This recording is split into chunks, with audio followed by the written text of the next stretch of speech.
introducing yourself? I'm Jules Pieri, co-founder, CEO of the Grommet. Tell us a little bit about the Grommet.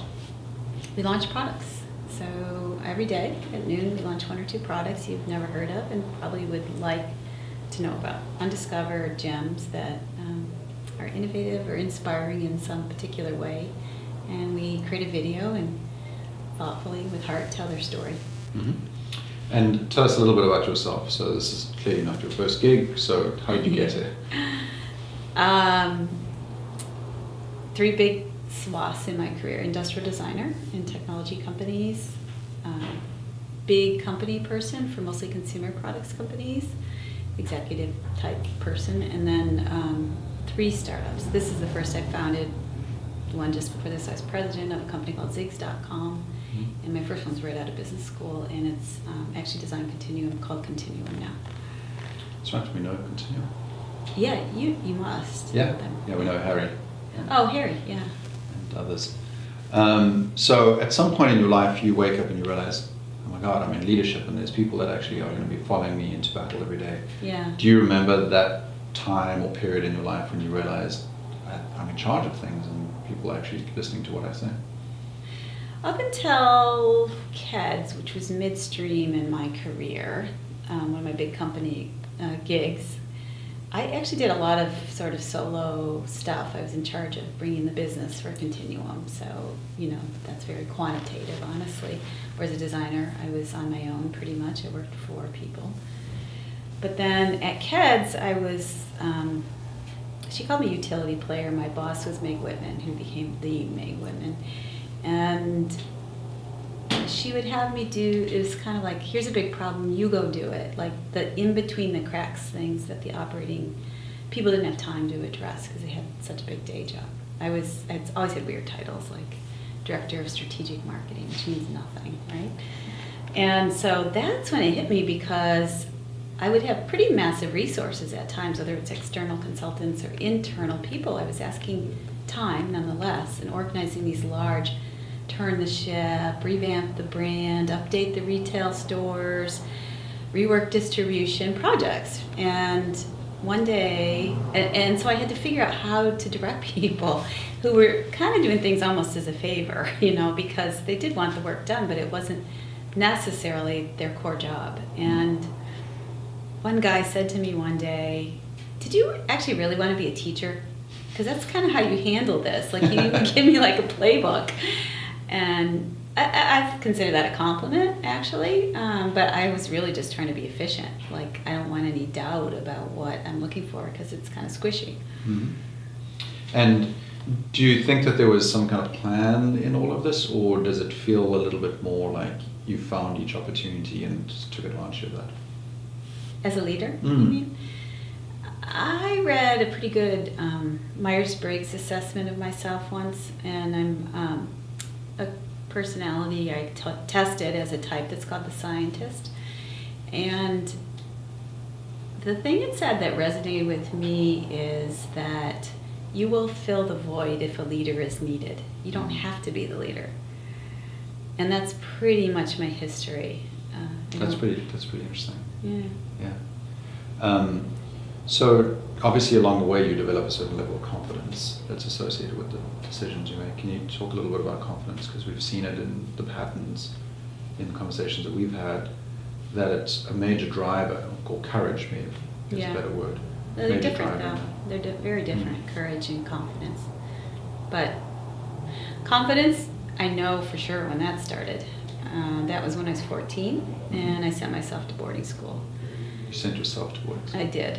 I got a scholarship and left home. Wow. And not in a goodbye home thing. I had a wonderful home, but I didn't go to good schools. I lived in Detroit, so I wanted a better education. So that was really hard. I showed up and was nauseous every single day for about 10 days. Yeah. I would go to class and realize I thought I took Algebra 1. I actually never really had it, and now I'm in Algebra 2. And I was just sure everyone around me was better prepared, and they were. And that's when I kind of learned just through, ultimately I graduated 4th in my class, so I survived. But I learned actually at a very clear moment in English class. We had summer reading, And it had killed me. There was Shakespeare, there was Chaucer's Canterbury Tales. I never read anything hard, ever. So I'm reading this crying almost, thinking, oh God, I'm failing before I even started. And then I got an English class and the teacher asked who had done the summer reading, and I was the only one. I thought, I got this. I I just have to do the work. These kids are more privileged. They don't get it, that this is a gift. So that's interesting that you think courage and confidence are quite distinct. Tell us a little bit what you think courage means for a leader. Well, you can pursue, I usually associate courage with being unconventional and taking risk, choosing the harder choice quite often, and you can be very confident in a conventional path, and that doesn't diminish your confidence. It doesn't mean you're courageous. That's what I distinguish. Would you say that courage is a necessary part of being a leader? No. No? Actually, no. Not if you're in a prescribed path. A lot of business is about optimizing on the past, just improving a little bit, incrementally. Does that take courage? No. It takes security. I think you have to be willing to be vulnerable and self-reflective as a good leader. That's different. That's digging deep. I think of things that courage is digging deep. There are other ways you might have to dig deep, but I don't necessarily think of courage. Yeah. So then how would you describe your leadership style as it exists right now?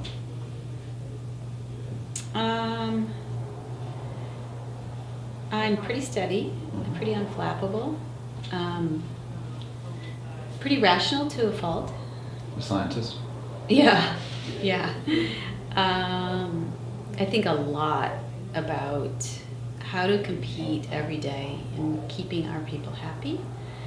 So somebody recently called that nurturing, and it kind of made me mad, actually. That's not how I see it. When you think specifically about your team and how to make them want to be here, you don't like the word nurturing to describe it? Not really. Maybe it was a little bit of a gender thing for me, when that word would probably not be used with a man as easily. Feels a little motherly? Yeah. Okay. But I see it as competitive if you nurture people, if you will, because I only hire people who have good choices. They could be somewhere else. So therefore, I think about, okay, we're not going to pay more than everybody else in the world, and there's a lot of hard work here, and even some of the jobs have a fairly kind of repetitive or manual component because we have to put out a story every day. If you work for a newspaper or a news organization, there's a repetitive nature to that. Doesn't mean it's not fun or interesting. But you have to think about, okay, this person who's repeating something they did yesterday, how do you make it interesting at a higher career level? So that's what I mean about being competitive. Bringing in a dimension to their life here that they couldn't get somewhere else. It means sharing the smart people who come to visit me. I realized after a while, wait a minute, I shouldn't hoard these people. So quite often I'll say I want to have someone here, but I make them talk to my team too. Like I won't just meet with them. And it also means this, I think I told you earlier about public speaking. Like I will push people to do things that are hard for them. Yeah. And it's also how we structure performance here. You have to have goals that are personal. Like how are you going to be better at the end of the year? So your career, your resume, your sense of competence and confidence improves, and it might not have a lot to do with advancing our business, but it will advance you. So I think a lot about those things, and it probably is partly to do with being a mother, because I have kids who are the age of some of my employees, and I know what they care about in a career. I know what they talk about when they talk about what's a good company and what's not, and so I think those instincts or those, well, it's really just experiential. I just know this stuff, so I use it. When those people have not yet joined your team and you're looking to add them to the team, what are you looking for? The first thing is, again, we're a startup, maybe 6 years, but we're still growing. We grew 900% in the last 2 years, so it feels very much like a startup every day to me, and I want it to feel like that to all of us. So I like to hear a person's individual articulation of our mission. I'm not looking for them to parrot anything on the site, but I learn a lot from that anyway. So if they say things in a way that doesn't land with me, I don't necessarily judge them for that. It means we didn't communicate well unless they were just clearly not prepared. But I love that if they can absorb the mission first in their own way and connect it to themselves. I look for a positive bent towards life. So I see that, here's how I probe for that. I look at, I ask people always about the transitions, not the jobs they did, but why they made a change. Mm-hmm. And I'm looking for ownership of the decisions and a good logic, and not usually moving towards rather than away from something. So that's probably the second thing. I can only work with really smart people, so that's basic. But Yeah. they won't do well here because it's a team of smart people. I do like a really great range of personalities. So, although some people call this a company of extroverts, I'm an introvert, so it's hard for me to accept that description. Yeah. And